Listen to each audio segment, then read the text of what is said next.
Nakita niyo po ba ang aking anak na si Ivan? Ano? Di niyo gusto nakita? Bakit? Dito sa akin, saan siya hahanapin? Ano? Ivan, saan ka na ba? Ivan? Ano?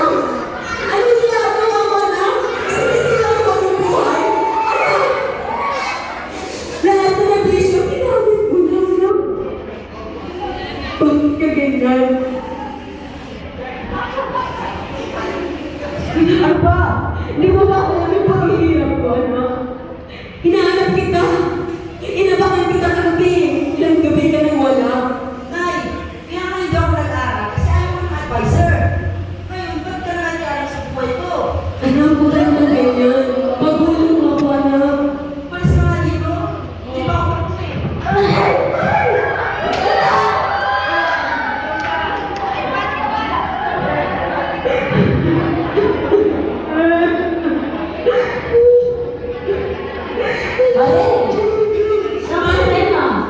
Yung aking anak, hindi ko siya kaya. Paupo muna tayo kami. Mahirap. Magagawa namin, nag-iisa lang. Wala kang nagawa. Ano bang suliranin mo sa iyong anak? Yung aking anak, naulo silang bisyo. Siya buong mariwana. Nag-iinom na siya, naninigarilyo. Lahat na bisyo na ubos niya. Hindi ko na alam kung ano gagawin ko namin. So, dahil pinadala ko ng Panginoon ito, nagkasalubong tayo sa daan. Ako yung pinadala ng Panginoon para bigyan ka ng advice, spiritual advice. Ang sabi ng Panginoon pa rin, sa salita ng Panginoon sa Matthew 11 verse 28, lumapit kayo sa akin, kayong mga lubhang nabibigatan, at bigyan ko kayo ng kapangyarihan. Mare, huwag ka magtigil sa paghahanap sa anak ko at isasali ko sa prayer namin sa sipahan. Salamat, Mahalin. Magtiwala lang sa kanya. Alis mo na ako, Mare. Sige, Mami, salamat sa iyong advice. Sa paglipas ng mga araw, biglang umuwi ang swaing na anak. Nay! Nay! Anak, Ivan! Nay! Ano nangyari sa'yo? Aray ko.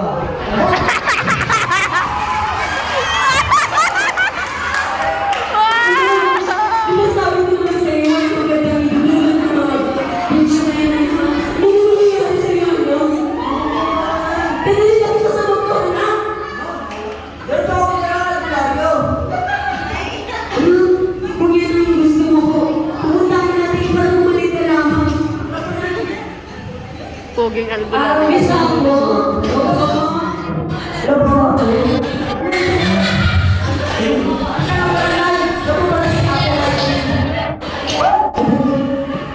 Magandang hapon po si Apo Heidi. Ano ang kawawa ng aking anak? Alam ko ba nandito ngayon? Bakit po? Siguro may problema kayo sa pag-ibig, no?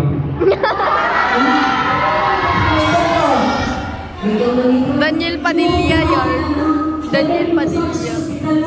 Lumulubhan na. Hindi ko na yung Or siya si Daniel Padilla. Ay, may sakit wala ka. Gorko. Tinitest ko lang kayo para... Totoo ba kung nagagawin? Ano ba? Totoo ba kung nagagawin? Kung hindi mo alam kung ano. Oo, 10 years na po ako sa servicio. Kaya lang, alam ko kung anong gamot niya yan. Sino? Pagkakot na ng anak ko, nagbalik na. Pinakabahan ako, grabe ko yun. Hindi ko na alam kung ano gagawin ko.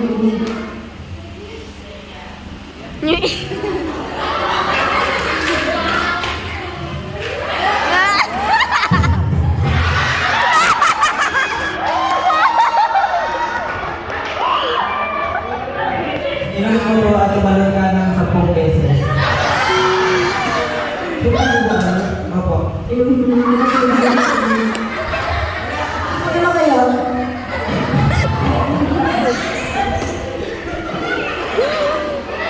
Ilang beses mo? 10? Opo, 10.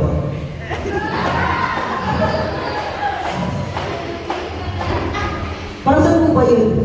Para ano, kung mag-CCR ka na, mahulog yung...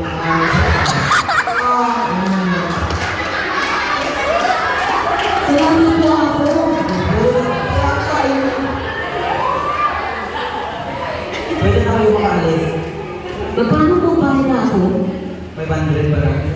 Wala po akong cash ako. Gcash ko na lang. Sige, di ka pwede. Pag tinigas ko naman sa ako, may additional na charge 200. 300 na lang ang pupunta sa'yo. Sige. Ito 200 na ano. O sige, gcash ko na lang ang 500 ha. Lagi po ako, Logi. Salamat po ako. Lagi ako 500 dahil di ka na. Sige. Sa paglipas ng mga araw, kinumusta na nila ang kanyang anak.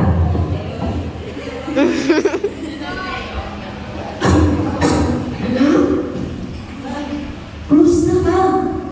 Okay lang po. Parang lumulubang yung sakit anak. Opo yan. Alam ko sila kakagaling yung sabot ng tabi. Dadalhin na dito sa ospital anak. Sige po. Kaya na po ba? Ang tigas-tigas naman ng ulo ko, sabi ko sa'yo, dadalhin ka na sa ospital eh.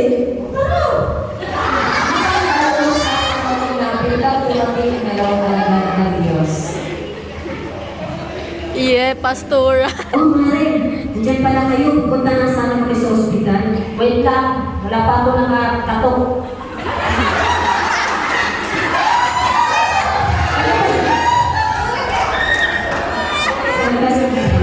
Alam mo sabi mo. Ay ano ba, may password ba yung cake nyo? Wala. Butas-butas yan.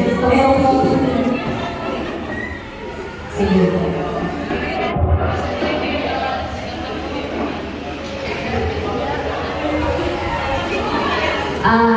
Nais ko lang ipakilala yung aking spiritual leader sa aming church.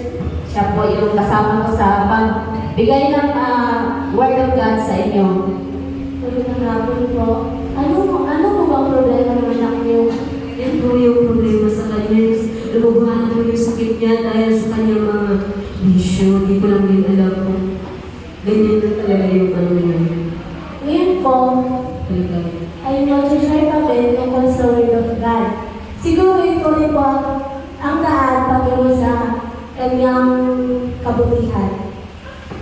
Alam niyo ba po na ayon pa sa John 3:16, for God so loved the world that He gave His only begotten Son, that whoever believes in Him shall not perish but have everlasting life.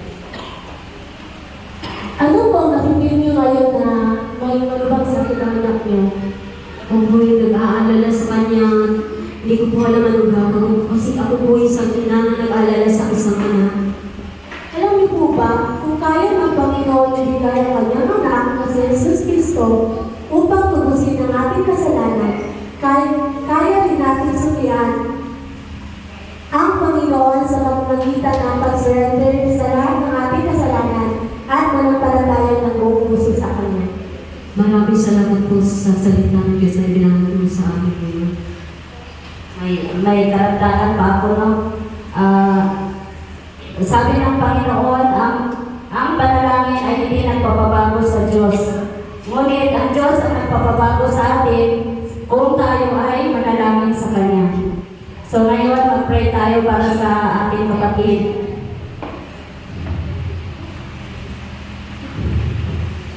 Okay.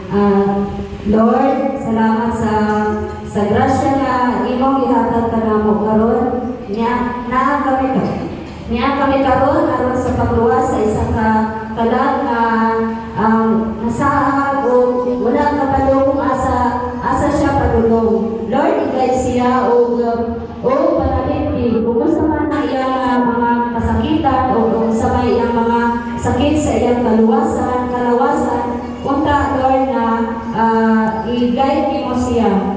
Maulang kini ang pag-ampo ang ibalik sa himaya ng Diyos. Amen.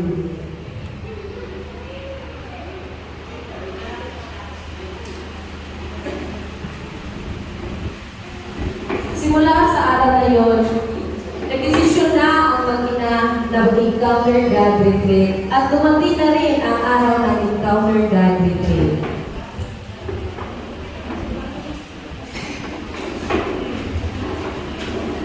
Ito na ang anak na si Ivan para sa kanyang testimony. Ayun po, magandang umaga sa inyo lahat. Ako po na si Ivan yung dating tulong, ngayon ay tutulong. Tulong sa pag-share ng Word of everybody who is in Christ. Yan, our brother Christian. So alam niyo po, nung time na ilog po ako sa droga, so ang nangyari po is, nung nakilala ko si Jesus Christ, nagbago po ako. Kaya sa ating lahat, meron po tayo pagkakataon ng bago. And I just wanted to say sorry for my mother.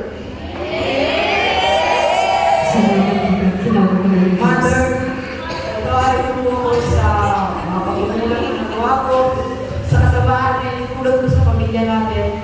Ngayon po nandito ako para ipakita sa inyo na nagawa ko na ako.